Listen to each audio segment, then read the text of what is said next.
শিবের দ্বাদশ জ্যোতির্লিঙ্গের মধ্যে অন্যতম বারাণসীর কাশী বিশ্বনাথ। শিবেরও বেশ পছন্দের, তাই বলা হয় কাশী পৃথিবীর কোনো অংশ নয়, এটিকে শিব তার ত্রিশূলে ধারণ করে রেখেছেন।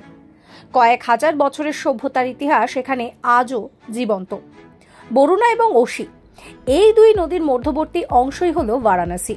এই মন্দিরে পুজো করলে নাকি 7 জন্মের পাপ ধুয়ে যায়। বারাণসীর প্রাণকেন্দ্র হলো কাশী বিশ্বনাথ মন্দির। অনেকেই বিশ্বাস করেন কাশী নগরী স্বয়ং মহাদেব ধারণ করে রেখেছেন। কাশী বিশ্বনাথ চত্বরে রয়েছে মা অন্নপূর্ণার মন্দির। কথিত আছে এখানে পুজো দিলে সেই ভক্তের কোনোদিন অন্নের অভাব হয় না, স্বয়ং শিব তার উপরে প্রসন্ন হন।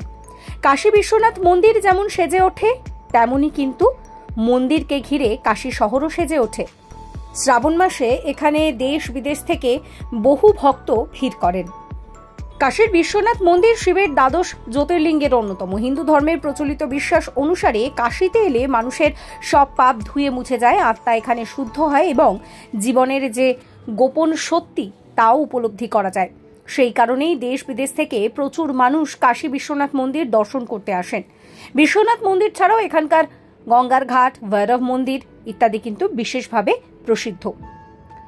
কাশীতে এসে মহাদেব স্বয়ং পৃথিবীর সৃষ্টি করেছিলেন। Har Har Mahadev, Har Har Mahadev. Follow for more.